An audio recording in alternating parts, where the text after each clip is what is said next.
Hello friends, welcome to our channel NJP Coaching. আপোনালোকৰ যিসকলে আমাৰ চেনেলত প্ৰথমবাৰৰ বাবে ভিডিও চাইছে আমাৰ চেনেলটো সাবস্ক্ৰাইব কৰি লব যাতে আপোনালোকে সকলো ধৰণৰ ভিডিও চাব পাৰে। আজি বহুত দিনৰ মূৰত এটা ভিডিওত আহিলো। আপোনালোকে সকলোৱে গম পাইছে যে অইল ইণ্ডিয়া লিমিটেডে 2024 ৰ বাবে যিখিনি প্ৰাৰ্থীৰ পৰা ITI বিভিন্ন পোষ্টৰ বাবে আবেদন বিচাৰিছিল তাৰ তাৰিখ ইতিমধ্যে ঘোষণা হৈছে আৰু এডমিট সমূহ ডাউনলোড কৰিব পৰা হৈছে। কালি ৰাতি খবৰটো পালো যদিও কৰ্মব্যস্ততাৰ মাজত আমি কালি নোৱাৰিলো। তথাপি কেইটামান গুৰুত্বপূৰ্ণ কথাৰ বাবে আমি আজি ভিডিওটোত আহিলো। গতিকে দুটা প্ৰধান কথা আছে। তাৰ আগতে মই কেনেদৰে আপোনালোকে এডমিটটো ডাউনলোড কৰিব পাৰিব হেতু মই খুব কুইকলি দেখাই লৈছো। তাৰ পিছত আমি কথা কেইটাত আহিম। ওকে, আপোনালোকে হয়তো প্ৰায় সকলেই নিজৰ নিজৰ এডমিট ডাউনলোড কৰিছে। যিসকলে কৰিব পৰা নাই বা কৰিম বুলি ভাবি আছে মই থুৰতে দেখুৱাই লৈছো। আপোনালোকে যিকোনো ব্ৰাউজাৰ খুলিব, তাতে আপোনালোকে অইল ইণ্ডিয়াৰ ৱেবসাইট যিটো আছে অইল ইণ্ডিয়া লিমিটেডৰ ৱেবসাইটটো আপোনালোকে ক্লিক কৰিব oil-india.com। সো এনে ধৰণে আপোনালোকৰ পেজটো আহিব। ইয়াতে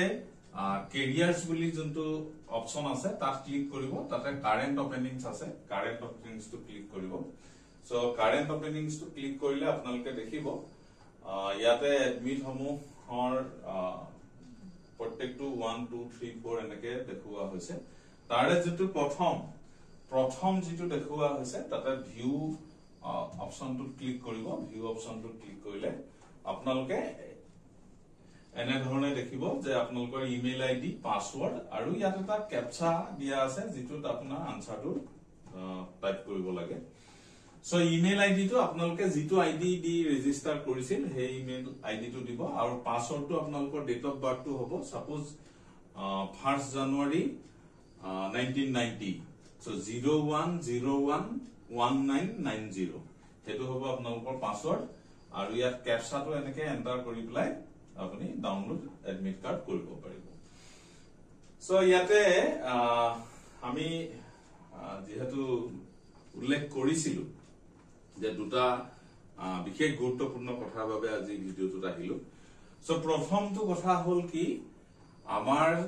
এনজেপি কোচিং চেনেলৰ জৰিয়তে আমি যোৱা জানুৱাৰী মাহৰ 22 তাৰিখৰ পৰা এটা কোচিং আৰম্ভ কৰিছিলো কেইটামান ITI ট্ৰেডৰ বাবে। ITI mechanic diesel, ITI fitter trade, ITI electrician trade. গতিকে আমাৰ কোৰ্সসমূহ অলৰেডি যোৱা মে মাহতে শেষ হৈছে, কিন্তু পৰীক্ষাটো যেহেতু পিছলৈ আহিল তাৰ বাবে কিছুমান ক্যান্ডিডেটে একচুয়ালি পঢ়াটো মাজতে অলপ গ্যাপ কৰি দিছিল। গতিকে আপোনালোকে তেনেকুৱা ধৰণৰ গ্যাপিং নকৰিব, মাত্ৰ কেইটামান সময় আছে আপোনালোকে পঢ়ক। যিসকলে আমাৰ চেনেলত এনৰোল হৈ আমাৰ ৱেবসাইটৰ পৰা যিসকলে আমাৰ কোৰ্সটো লৈছিল,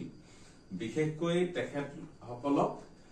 মই এটা কথা কব বিচাৰিছো যে আপোনালোকৰ যি কুৱেৰি আছে আমাৰ মেইল আইডি, ফোন নাম্বাৰ আপোনালোকৰ হাতত আছে। যেহেতু আমি ট্ৰেড ওয়াইজ যোনবিলাক গ্ৰুপ দিছিলো সেই গ্ৰুপটো এটা বিশেষ কাৰণত ভাঙি দিয়া হ'ল। গতিকে আপোনালোকে ডাইৰেক্টলি আমালৈ হোৱাটসঅ্যাপ, টেলিগ্ৰাম বা মেইল কৰি আপোনালোকৰ কুৱেৰিসমূহ জনাব পাৰিব আৰু আমি যিমান পাৰো পৰীক্ষাৰ আগত যেনে ধৰণে পাৰো তেনে ধৰণে আপোনালোকক সহায় কৰিবলৈ চেষ্টা কৰিম। আপোনালোকে মাত্ৰ কুৱেৰি কৰিবলৈ নাপাহৰিব। যিকোনো ধৰণৰ কুৱেৰি আপোনালোকে কৰিব পাৰিব, মাত্ৰ যিটো ট্ৰেডত আপোনালোকে এনৰোল হৈ আছে সেই ট্ৰেড অনুসৰি। আৰু যোনটো সেকশন এ আৰু সেকশন বি দিয়া হৈছিলে ইংলিছ, জিকে, অইল, CSR, এৰিথমেটিক, ৰিজনিং, তাৰো যদি কিবা কুৱেৰি থাকে কৰিবলৈ নাপাহৰিব। ওকে, এই এবাহতে আমি যিসকলে এডমিট ডাউনলোড কৰিছে, যিসকলৰ এডমিট আহিছে বা যিসকলে পৰীক্ষা দিবলৈ আগবাঢ়িব তেখেতসকলক আমি আগতীয়াকৈ আমাৰ চেনেলৰ তৰফৰ পৰা শুভেচ্ছা জ্ঞাপন কৰিছো যাতে আপোনালোকে ভালদৰে পৰীক্ষাটো দি চাকৰিটো ল'ব পাৰে ওকে দ্বিতীয় কথাটো হ'ল কি কিছুমান ক্যান্ডিডেটে এডমিট ডাউনলোড কৰিব পৰা নাই আৰু কিছুমানৰ ডাউনলোড ফেইল দেখাইছে বা ডাউনলোড মানে এডমিট অহা নাই আমি একচুয়ালি যথেষ্ট দুখিত এই কথাটো ইয়াৰ বিভিন্ন ধৰণৰ কাৰণ থাকিব পাৰে কিছুমান টেকনিক্যাল এৰৰ থাকিব পাৰে নাইবা কিছুমান আপোনালোকৰো ভুল থাকিব পাৰে যোৱা বছৰ তাৰ আগৰ বছৰ যিসকল ক্যান্ডিডেটে পৰীক্ষা দিছিল আমি খুবেই দুখিত তেনেকুৱা ধৰণৰ ক্যান্ডিডেট কিছুমানৰো এতিয়া এডমিট হয়তো অহা নাই সো আমি তাৰ সন্দৰ্ভত দুটামান কথা ক'বলৈ ওলাইছো প্ৰথম কথা হ'ল কি যে অইল ইণ্ডিয়া লিমিটেড এটা মহাৰত্ন কোম্পানী হয় তেখেতলোকে যিটো ওয়েবসাইট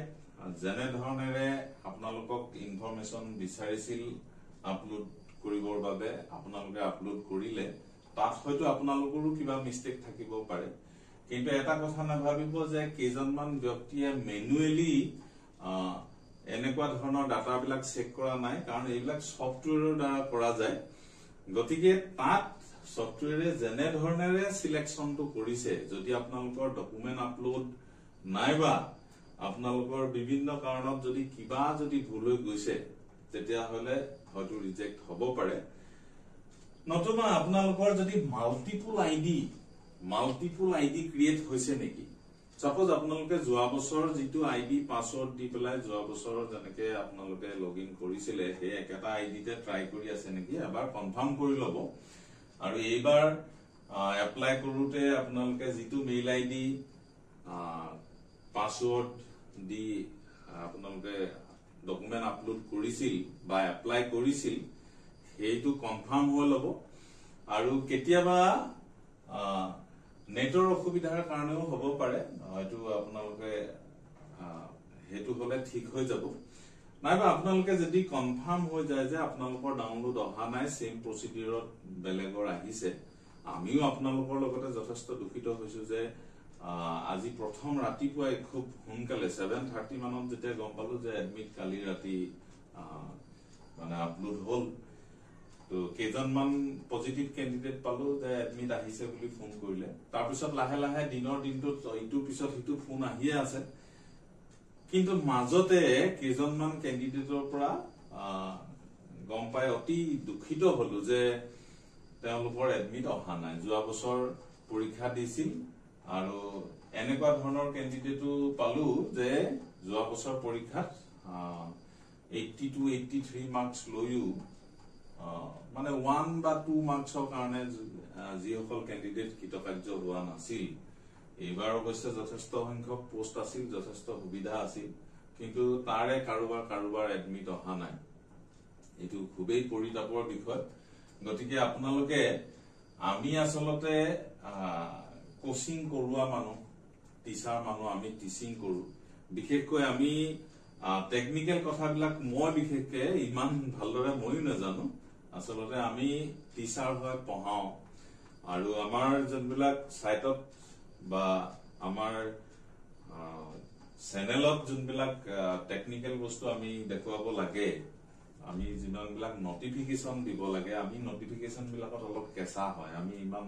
এক্সপার্ট নহয় বিশেষকৈ আমি পঢ়ুৱা কথাটোত বেছি গুৰুত্ব দিওঁ গতিকে এই সন্দৰ্ভত মই এটা কথাই ক'ব বিচাৰো নিশ্চয় ইয়াৰ কিবা সলিউশন ওলাব আপোনালোক সকলোৰে লগ লাগি অইল কৰ্তৃপক্ষৰ লগত যোগাযোগ কৰক এই যে কেইদিন বাকি আছে এই কেইদিনত যিসকল ক্যান্ডিডেটৰ এডমিট অহা নাই এটলিষ্ট আপোনালোকে কনফাৰ্ম কৰিব পাৰিব যে কি ৰিজনত আপোনালোকে